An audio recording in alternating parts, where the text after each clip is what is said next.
नमस्कार। बड़ी बहस मध्य प्रदेश में आप सभी का बहुत बहुत स्वागत है। मैं हूं आपके साथ सौरभ त्रिपाठी। मध्य प्रदेश को औद्योगिक हब बनाने और रोजगार के अवसर सृजित करने के लिए मुख्यमंत्री डॉक्टर मोहन यादव प्राथमिकता के साथ काम द्वारा किया जा रहा है और प्रदेश में हुई 7 regional industry conclave Ujjain, Gwalior, Rewa, Jabalpur, Sagar, Narmadapuram और शहडोल के साथ ही देश के महानगर मुंबई, कोयंबटूर, बेंगलुरु और कोलकाता में हुए रोड शो में 2,76,070 करोड़ के निवेश प्रस्ताव प्राप्त हुए हैं। इसमें 3,28,670 रोजगार सृजित होगा। मुख्यमंत्री डॉक्टर मोहन यादव कहते हैं कि मध्य प्रदेश में निवेश लाने के लिए हर रोज हर जगह जाने को तैयार है, चाहे वो देश के अंदर हो, देश के बाहर हो।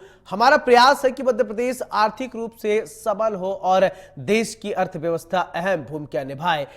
सीएम डॉक्टर मोहन यादव के मुताबिक मध्य प्रदेश में उद्योग के लिए पर्याप्त संभावनाएं मौजूद है। मध्य प्रदेश प्राकृतिक संसाधनों से भरपूर है, लेकिन ठीक तरह से ब्रांडिंग न होने के कारण मध्य प्रदेश के उद्योगों को बढ़ावा नहीं मिल पा रहा है। अगर मध्य प्रदेश के उद्योगों को ठीक तरीके से उनके ब्रांडिंग के जरिए साथ ही कौशल विकास पर ठीक तरह से ध्यान दिया जाता तो वैश्विक स्तर पर बाजार मध्य प्रदेश के उद्योगपतियों के लिए खुल जाएंगे और रीजनल इंडस्ट्री कॉन्क्लेव के द्वारा मध्य प्रदेश के उद्योगपतियों की इस समस्या को समझा जा सकता है। उद्योग नीति में कई बड़े बदलाव किए हैं और इसके बाद उद्योगपतियों के द्वारा भी दिल खोलकर निवेश के प्रस्ताव मध्य प्रदेश सरकार तक पहुंच गए हैं।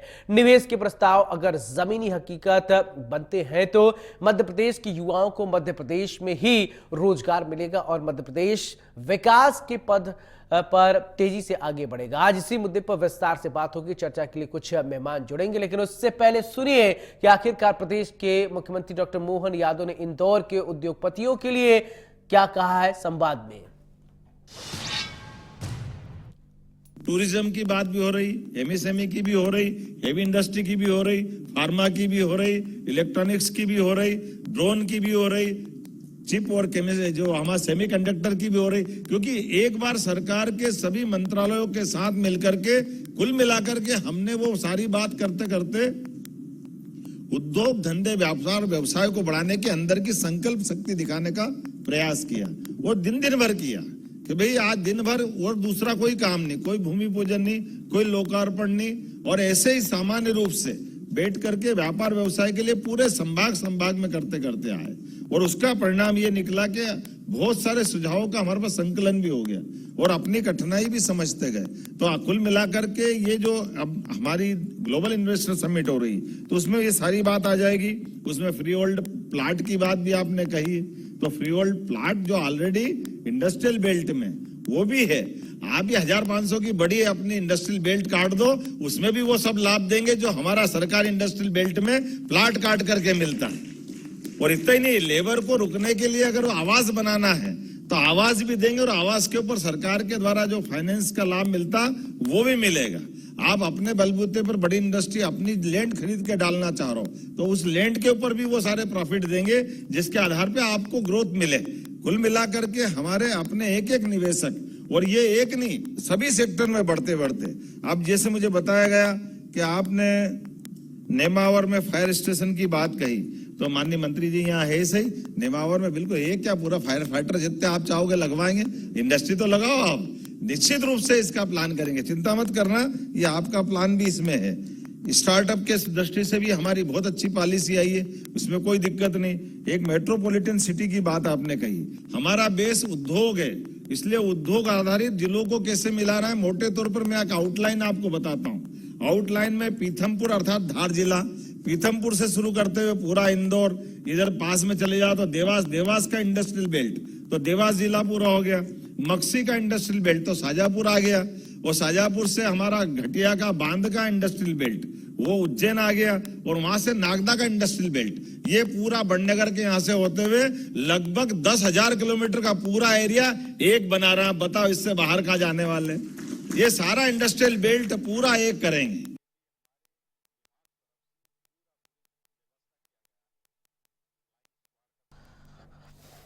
तो मध्य प्रदेश में निवेश को लेकर पूरी तैयारियां हैं। अब देखना इस बार ये होगा कि आखिरकार निवेशक कितना आते हैं। और मुख्यमंत्री डॉक्टर मोहन यादव लगातार सतत प्रयास है, लगातार मुख्यमंत्री की तरफ से ये कोशिश की जा रही है चीज़ों को स्मूथ किया जाए, चीज़ों को सही किया जाए, मध्य प्रदेश को विकसित मध्य प्रदेश बनाया जाए। इन्हीं तमाम विषयों पर हम चर्चा करेंगे।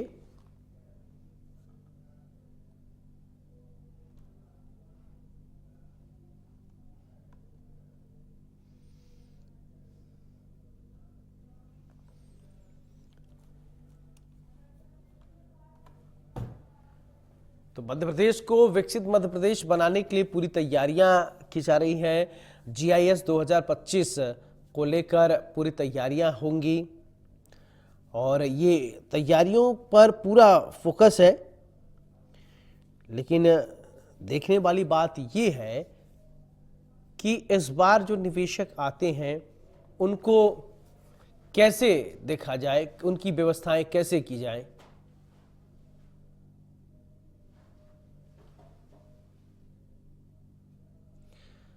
तो आज हम इसी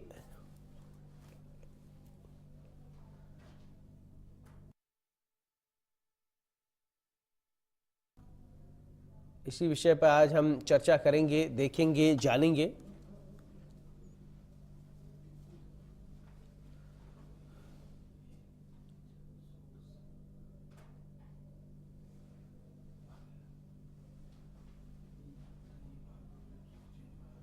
तो नर्मदापुरम कॉन्क्लेव में सरकार को सागर की रीजनल इंडस्ट्री कॉन्क्लेव में 23,181 करोड़ के निवेश प्रस्ताव मिले। रीवा कॉन्क्लेव में 30,814 करोड़ रुपए के निवेश।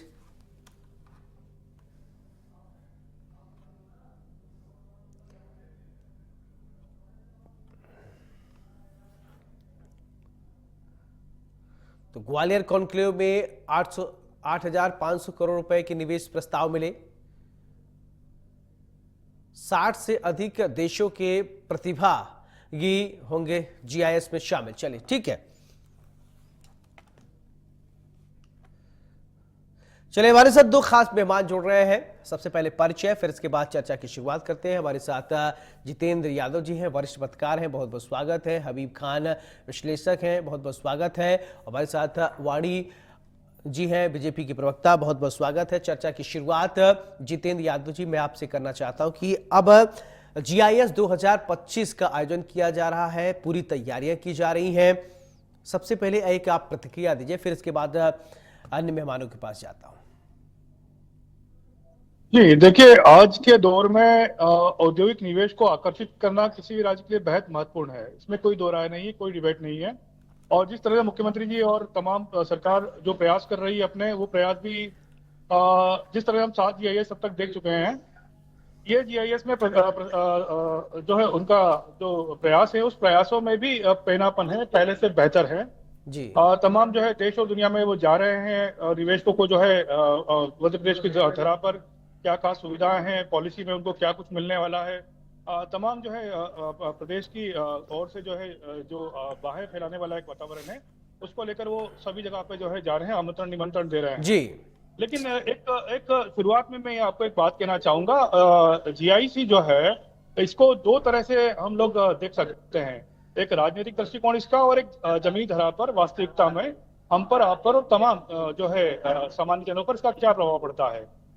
हम जब बात कर रहे हैं वर्तमान में करीब 25 लाख से अधिक जो उच्च शिक्षित बेरोजगार हैं वो अभी पंजीकृत हैं, और ये आंकड़ा जो है पिछले 2 दशक से लगातार बढ़ता जा रहा है। हम अब तक 7 जो है ग्लोबल इन्वेस्टर समिट आयोजित कर चुके हैं, जिसमें 33.19 लाख करोड़ रुपए के प्रस्ताव हमको मिले हैं। हैरान करने वाली बात यह है कि इसमें से महज 10% से भी कम निवेश जो है जमीन पर दिखाई दिया है। अगर प्रस्तावों की संख्या के लिहाज से हम बात करें तो अब तक करीब 4,160 प्रस्ताव जो है हमको प्राप्त हुए हैं 7 समिट में। और बड़ी दुर्भाग्य की बात है कि 379 यानी 389 प्रस्ताव ही जो है जमीन पर उतर पाए हैं। हमको ये जानना होगा कि तमाम मध्य प्रदेश सरकार के प्रयासों के बावजूद आखिर क्या वजह है जो जमीन पर निवेश प्रस्ताव जो है वो उतर नहीं पा रहे हैं। उसकी सबसे चलिए बड़ी ठीक है। वजह जो मैं एक बात ये मैं पूछूंगा, वाणी जी हमारे साथ हैं, मैं अभी उनसे जानूंगा, लेकिन हबीब जी सबसे पहले मैं एक प्रतिक्रिया आपसे ये लेना चाहता हूं कि मुख्यमंत्री डॉक्टर मोहन यादव ने ये कहा है कि चीजों की ब्रांडिंग उस तरीके से नहीं करवाई गई थी, नहीं तो मध्य प्रदेश में किसी तरीके की कोई कमी नहीं है, संभावनाएं यहाँ है, व्यवस्थाएं हैं, चाहे मौजूदा सरकार हो चाहे पूर्ववर्ती सरकार हो, मध्य प्रदेश तो सबका है। बिल्कुल। मध्य प्रदेश शुरू से ही बहुत सारे संसाधनों के मामले में, ह्यूमन रिसोर्स के मामले में बहुत स्ट्रांग रहा है। डिपेंड हमेशा से करता है किसी भी राज्य के डेवलपमेंट के लिए या किसी भी नेशन के डेवलपमेंट के लिए, डिपेंड करता है कि उसके ह्यूमन रिसोर्स कितने स्किलफुल हैं। जी, जैसा कि जितेंद्र सर ने अभी कहा, 379 units only got successful there. तो अभी जो जरूरत है, क्योंकि उद्योग जब आ रहे हैं, इन उद्योगों को भी स्किलफुल लोग चाहिए।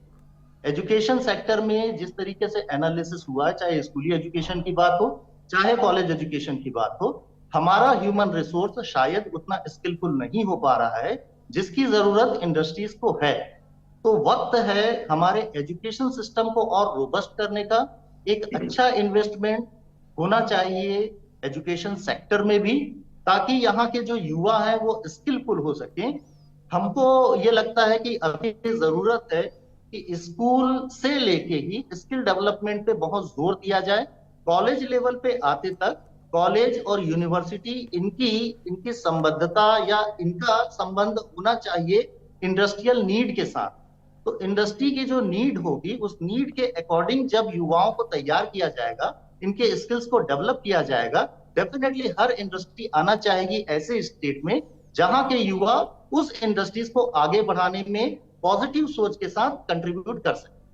ठीक है वाणी जी, मेरा सवाल आपसे, देखिए मुख्यमंत्री ने ये कहा है कि चीजों की ब्रांडिंग उतनी अच्छे लेवल पे नहीं की गई थी, नहीं तो वो मध्य प्रदेश की दशा दिशा सब कुछ बदल जाती। तो मैम, सरकार तो लंबे समय से आपकी है, आप लोगों को ब्रांडिंग करने से किसी ने रोका था क्या?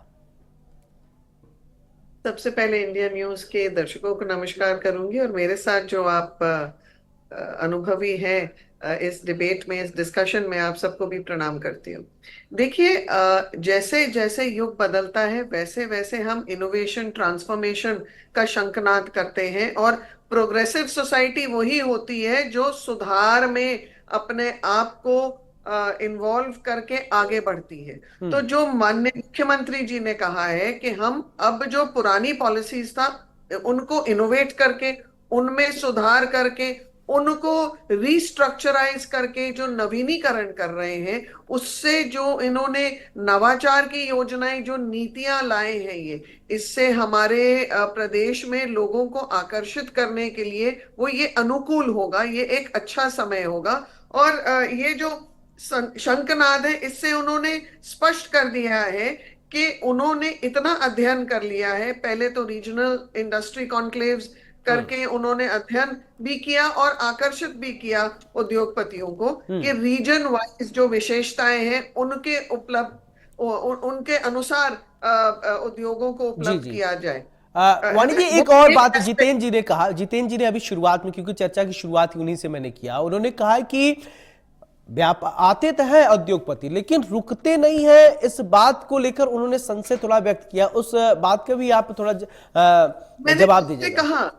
मैंने कहा कि जैसे समय आगे बढ़ता है, हम अपनी नीतियों में सुधार करते हैं, हम नवीनीकरण करते हैं, हम उनको मॉडिफाई करते हैं, हम उनको इनोवेट करते हैं। तो यशस्वी मुख्यमंत्री मोहन यादव जी वही कर रहे हैं। जो हमारी नीतियां थी उनको उन्होंने इम्प्रोवाइज किया, जैसे लेबर लॉज हैं, जो सब्सिडीज लैंड की हैं, जो बिजली की दरें हैं, बिजली पे जो एनर्जी के ऊपर जो ड्यूटी है, इलेक्ट्रिसिटी ड्यूटी है, स्टैंप ड्यूटी है परचेज करने की लैंड को। आज उन्होंने ये भी कहा कि भाई अगर आप इंडस्ट्रियल यूनिट्स को जो कर्मचारी वहां काम करेंगे उनके लिए आवासीय योजनाएं चाहिए तो हम वो भी उपलब्ध कराएंगे।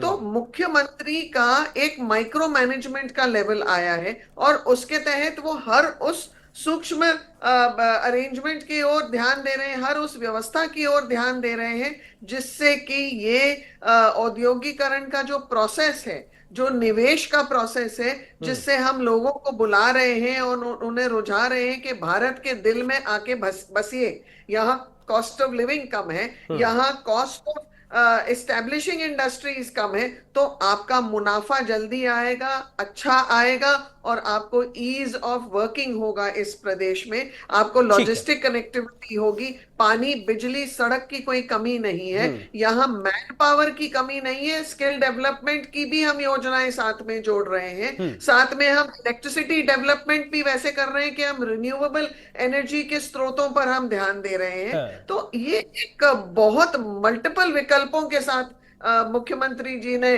अपना बेस्ट फुट फॉरवर्ड रखा है, और मुझे लगता है कि हमें साधुवाद देना चाहिए और उनके जो प्रयास हैं उनको सराहना देनी चाहिए कि वो प्रयास कर रहे हैं। ठीक है निश्चित जितेंद्र जी, ठीक है मैम, आपकी बात आगे है जो एक प्रयास करता है। ठीक है वाणी जी। जितेंद्र जी, देखिए आपने बात उठाया तो मैंने सवाल कर दिया वाणी जी से, क्योंकि अभी सत्ता पक्ष में है तो इन्हीं को जवाब देना था। तो ये जो जवाब दे रही हैं उन बातों से आप संतुष्ट हैं? क्योंकि मध्य प्रदेश हम सबका प्रदेश है, यहाँ पर संभावनाएं बहुत ज्यादा है। तो अगर चाहे वो सत्ता पक्ष में हो, चाहे विपक्ष में हो, चाहे पत्रकार वर्ग से आए, जो अगर मध्य प्रदेश विकसित होगा सभी विकसित होंगे। ये किसी ऐसा नहीं है कि लोग इसमें भी राजनीति करने लगते हैं। आप सजेशन, बहुत से विपक्ष के लोग आते हैं कुछ भी बोलते हैं, सजेशन दे सकते हैं। विकास मध्य प्रदेश का होगा तो वो भी तो विकसित होंगे।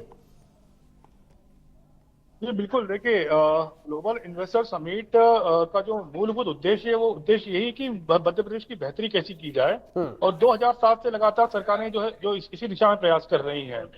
लेकिन साथ साथ में इसको आलोचनात्मक दृष्टिकोण ना समझते हुए, आपने बड़ा बेहतर कहा कि सुझाव जरूर होने चाहिए, चर्चा जरूर होनी चाहिए, मंथन जरूर होना चाहिए। और बड़ी खुशी, इस बार बड़ी खुशी की बात है कि जब इंदौर में ग्लोबल इन्वेस्टर समिट के आयोजन से जुड़े उद्योग संवाद अभी कुछ दिनों पहले जब आयोजित किया गया था, उसमें तमाम जो सुझाव आए थे, जैसे अभी वाणी जी ने कहा कि लेबर के लिए जो है क्वार्टर बनाया जाए। इसी में एक सुझाव आया था कि ट्रेंड स्किल जो है लेबर का पूल तैयार किया जाए, जो टेक्नीशियंस चाहिए इंडस्ट्रीज को, उसके लिए जो है अच्छा एक मैन पावर जो है डेवलप किया जाए। स्कूल से लेकर, प्राथमिकी से लेकर हायर सेकेंडरी तक जो हमारे ITI हैं पारंपरिक, उनको जो है अपग्रेड किया जाए। ये सारी बातें आई थी और मुझे बड़ी खुशी हुई जब कल मुख्यमंत्री जी इंदौर आए तो उन्होंने सब बातों को एड्रेस किया और सभी पर उन्होंने प्रकाश डाला और सभी की बेहतरी का उन्होंने आश्वासन दिया है। देखिए, दूसरी बात यह है कि एक जो बड़ा गैप है, नंबर्स, आंकड़ों का खेल खेलने वाला गैप और वास्तविकता वाला गैप, उसकी वजह से जो ये बड़ा एक हेरफेर आता है कि कहाँ बात 4160 प्रस्तावों की हो रही थी, जमीन पे केवल 379 ही जो है उतर पाए हैं, कहाँ बात जो है 33.19 लाख करोड़ रुपए की हो रही थी, लेकिन जो है जब उसकी बात करें 10 लाख करोड़ से भी कम के जो है निवेश मध्य प्रदेश में आ पाए हैं। ये बड़ी वजह यही है कि राज्य सरकारों की और तमाम आयोजकों की हमेशा एक उनके ऊपर ओवरबर्डन रहता है कि पहले जो इससे पहले जो समिट हुई है उसकी तुलना में इसको आंकड़ों के लिहाज से और बेहतर और तीखा और असरकारक और प्रभावशील बताया जाए। ठीक है हबीब जी, जी हबीब जी, मेरा एक सवाल आपसे कि मध्य प्रदेश में, क्योंकि सरकार तो कोशिश कर रही है, सरकार की ये कोशिश है कि और चीजें बेहतर हो, तो कोई सुझाव, कोई ऐसी बातें जो आप सरकार तक पहुंचाना चाहते हैं, एक विश्लेषण छोटा सा कीजिए। जी, देखिए, राज्य के विकास की जब बात हो रही है तो हर राज्य एक हिस्सा हो जाता है देश का। देश के विकास में हर एक राज्य का भी अपना कंट्रीब्यूशन होता है। जब भी हम डेवलपमेंट की बात करते हैं, डेवलपमेंट में हमेशा ये देखना होगा कि आज के समय में दूसरी भी जो कंट्रीज हैं, इन कंट्रीज में किस किस्म की चीजों की डिमांड है। तो वर्तमान में भविष्य की जरूरतों को देखते हुए जब व्यवस्था और प्लानिंग की जाएगी, एग्जीक्यूशन किया जाएगा, मैं समझता हूं तभी हम एक बेहतर भविष्य की तरफ आगे बढ़ पाएंगे। जैसे अब समय है आर्टिफिशियल इंटेलिजेंस का, अब समय है science and technology. Science and technology में जो डेवलपमेंट्स हो रहे हैं, हम देखते हैं कि हमारे युवा अभी भी उस मामले में पीछे। बिल्कुल, AI को लेकर प्रधानमंत्री भी अमेरिका गए थे तो उन्होंने उस पर चर्चा की थी। बच्चों को ठीक है वाणी जी, ठीक है सर, आपकी बात है। वाणी जी, मैं चाहूंगा फाइनल कमेंट आप दें पूरे मामले को लेकर। एक बिंदु पे आपका ध्यान आकर्षित करना चाहूंगी कि मुख्यमंत्री जी ने ये कहा है कि हम मल्टी फैक्टोरियल एज की तरफ बढ़ रहे हैं। तो चाहे वो इलेक्ट्रॉनिक्स हो, सेमीकंडक्टर्स हो, जी। ड्रोन्स हो, हेवी इंजीनियरिंग सेक्टर्स हो, फार्मा हो, आईटी हो, ऑटोमोबाइल हो, डिफेंस हो, एग्रो बायो हो, हाँ, ये सारे सेक्टर्स में से हम जो यहाँ उद्योग एस्टेब्लिश ठीक। करना चाह रहे हैं, हम यहाँ से बाहर भेजना चाह रहे हैं, देश में और विदेश में। तो मध्य प्रदेश को एक मैन्युफैक्चरिंग हब के चले, ठीक है। रूप में ठीक है वाणी हम जी, विकसित मेरे पास करना थोड़ा चाह वक्त की रहे हैं। कमी। जितेंद्र जी, आप कुछ कहना चाह रहे हैं, जल्दी से कह लीजिए क्योंकि वक्त हमारे पास और नहीं है। एक तो आपके माध्यम से आग्रह ये है कि मध्य प्रदेश में अब तक रिसर्च एंड डेवलपमेंट के लिए नीतियों में कोई बहुत उदार नीतियां नहीं है। हाँ ये बड़ी डिमांड है कि रिसर्च एंड डेवलपमेंट में मध्य प्रदेश की उद्योग नीति को जी, सुधारने की आवश्यकता है। दूसरा, बरलाई में जो है एक क्लस्टर जो है चिन्हित किया गया है, ठीक है। इसको भी महिलाओं उद्यमियों के लिए ठीक है डिक्लेयर किया जितेंद्र सकता है। जी, ठीक है, आपकी बात वाणी जी सुननी होंगी और इस सरकार तक पहुंचाएंगी। बहुत बहुत शुक्रिया आप तीनों मेहमानों को हमारे साथ जुड़ने के लिए, बड़ी बहस में चर्चा करने के लिए। तो आज जीआईएस पर को लेकर हमने चर्चा की। देखिए, मध्य प्रदेश अगर विकसित होगा तो सभी विकसित होंगे, चाहे वो सत्ता पक्ष हो, विपक्ष हो, जो जितने मध्य प्रदेश के लोग हैं। मुख्यमंत्री डॉक्टर मोहन यादव सबके लिए काम कर रहे हैं और बीजेपी का ध्येय वाक्य भी यही है, सबका साथ, सबका विकास, सबका विश्वास। अब मध्य प्रदेश में जो निवेशक आएंगे, कितना यहां निवेश मिलता है, बड़ी बहस में मेरे साथ फिलहाल इतना ही। नमस्कार।